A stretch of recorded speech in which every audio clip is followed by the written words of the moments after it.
Hi everyone. I was going to introduce to you the video reflection tools that we use in reflecting on practice. And actually you'll see this interface and I'll show you exactly where you can find all of the tools within the module. So if you start from modules, we've created a new module called Video Reflections, and tools is where you'll find all of the tools that we use in doing video reflections and reflecting on practice. And the reason why we have tools is to make the process as clear as possible so that managing expectations, so people know what to expect when they participate in video reflections, and they also know what is expected of them in terms of how they should be engaging in the process. So if you open that page, there's text here that explains our reasoning, and I'll give you a chance, you'll get a chance to read this on your own. And what I wanted to spend time on in this video is actually featuring the video reflection tools. So you'll get to read the text in the top of the page on your own. So collectively what we have here are 5 tools. When we get into doing video reflections, 2 of the tools, the observation instrument and the educator moves, are the 2 most important tools that gets used over and over again.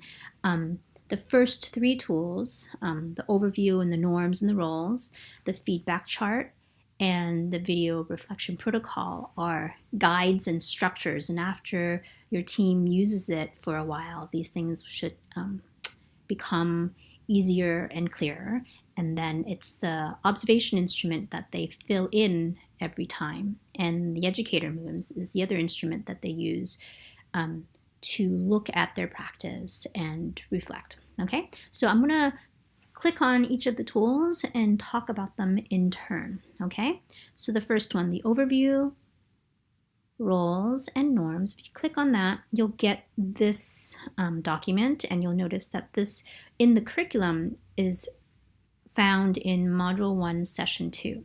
And this gives you an overview of what to expect in video reflections, and then also highlights that there are 3 roles. Whenever we do a video reflection, there's always a presenter, an educator presenter.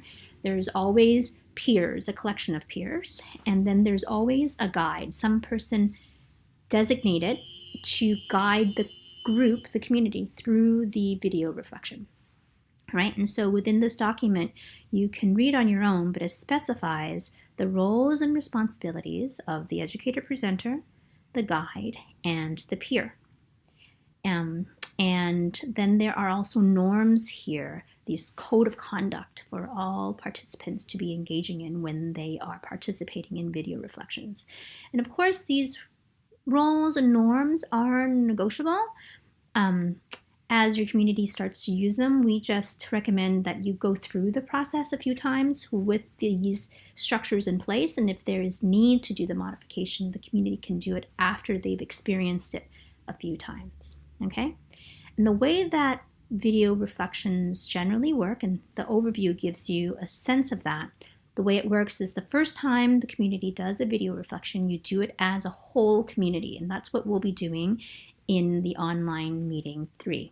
Okay, and then thereafter, the community breaks up into smaller critical friendship groups, and it's within these critical friendship groups that people really dig into the video reflections, right? And the number of rounds you do depends on how big the critical friendship group happens to be, right? So if you have a critical friendship group of 4 people, right? One person would be the presenter, another person would be the guide, and the remaining 2 people will be the peers. And every time we do a video reflection in small group, we do 2 presenters.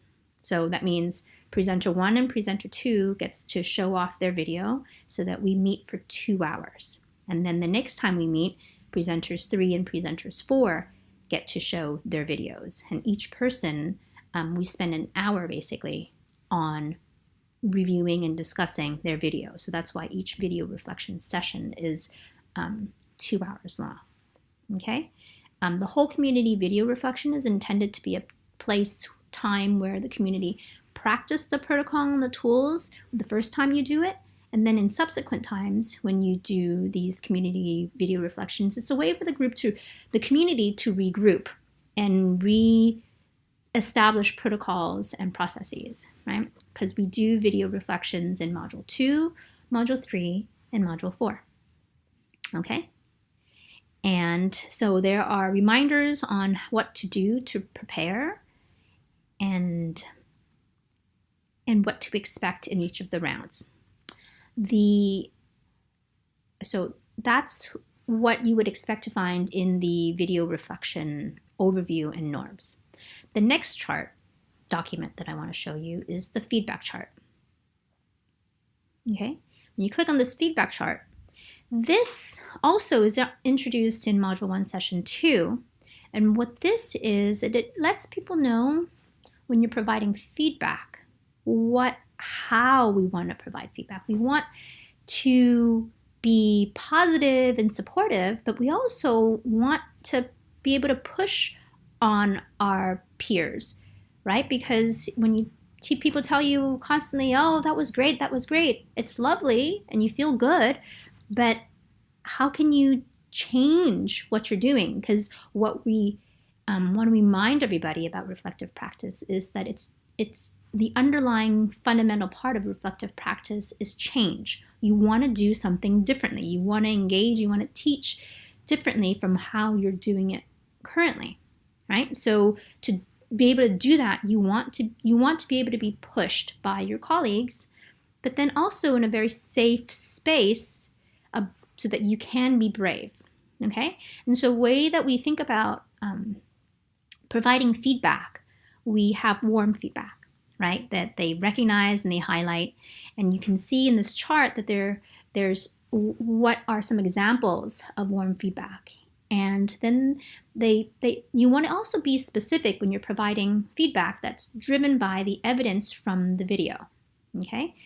And then there's cool feedback where you can be more analytical and discerning and probing, all right? And you're pushing a little bit more.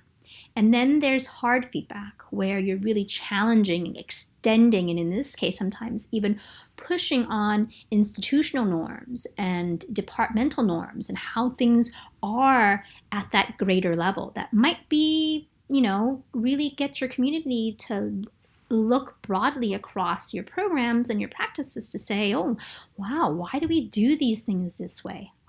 Who are we privileging?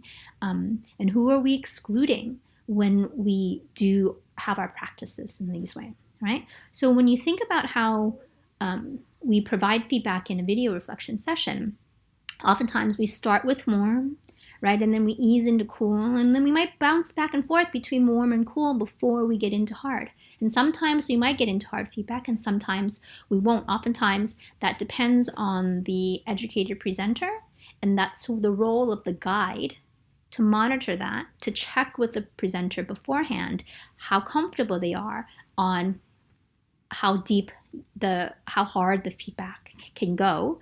And then the guide's responsibility is to protect the presenter while at the same time urging the community to provide that critical feedback, okay? And so that's the feedback chart, and you can download that and take a look at that more closely on your own. Then there's the video reflection protocol. This is a step-by-step structure that guides us through this entire process. So we want to be as transparent as possible. We want people to know what to expect and when things happen, right? So this protocol gets introduced in Module 2, Session 3, when your community does its first video reflection, okay? And so you can see in here that there are in total 11 steps, okay? And there's approximate time within the protocol, right? So it'll take, give or take, between 45 to 60 minutes to go through a video thoroughly, okay? And so what happens is that the guide introduces the video protocol, and Might take 2 minutes the first time you do it, but after a while, it won't take you 2 minutes anymore, right? And then the presenter presents their clip. Now, the thing is with the videos, whenever we watch a video and we talk, the presenter only picks out a 5 to 7 minute clip of their practice, right? So we're not watching the entire program. We would ask that the educator presenter records an entire interaction. So if they're teaching an hour-long lesson, then they record the entire lesson. But when it comes to showing it off and getting feedback, they need to watch the whole thing and decide, okay, what exactly do I want feedback on? Okay, and then they pick out a 5 to 7 minute clip that they want the community to watch. So then again, you're thinking, okay, well, I'm not commenting on your entire practice. We are looking at specifically this clip, and we're looking at it through the lens that you want us to provide feedback on. So the educator presenter gives us a sense of the setting, the audience, the timing, the purpose, and most importantly, the focus. What do you want the feedback to be focused on? Okay, so the educator needs to think about this and decide and tell the community so that we can be focused on that. And then it's the guide's responsibility to make sure that the conversation stays focused on the focus that the educator presenter wanted. Okay, and then you'll see that steps 3, 4, and 5 is basically a chance for us to watch the video 2 times. The first time we watch it, we just sit back, we watch, we don't collect any information. Then we take a moment to think and recall to ourselves, what was that focus that the educator wanted us to provide? And then we restart the video and we watch the video a second time. And it's that second time in step 5, that's when we watch the video and collect observation data, okay? And then after the second watch, we get a chance to ask the educator presenter some clarifying questions. These are brief, factual questions just to give us a better understanding of the context, okay? And then everybody is quiet to complete the rest of the observation instrument, and I'll show you that in just a second, okay? And when we get to step 8, the educator presenter is actually out of the discussion circle. They stay in part of it in the sense that they're listening and they're taking copious notes on what the community is talking about, but the presenter is actually sitting outside of the circle. So if you're at a table, they literally scoot themselves out of the table so that they are not part of the conversation. And when we do this on video, we're going to have the presenter turn their video camera off so they can eavesdrop on our conversation, but we don't see them. Okay? And that's the bulky part of the video protocol. We'll spend about 20 minutes on that. And then we come back and the presenter gets a chance to share their reflection out loud. Things they can respond to anything or nothing from what they overheard everybody talking about. Okay, and then we have time for closing thoughts and debrief. Okay, so that's in a nutshell what the protocol is, and we will practice this during our online session. So no worries about, oh my gosh, there's just so much going on.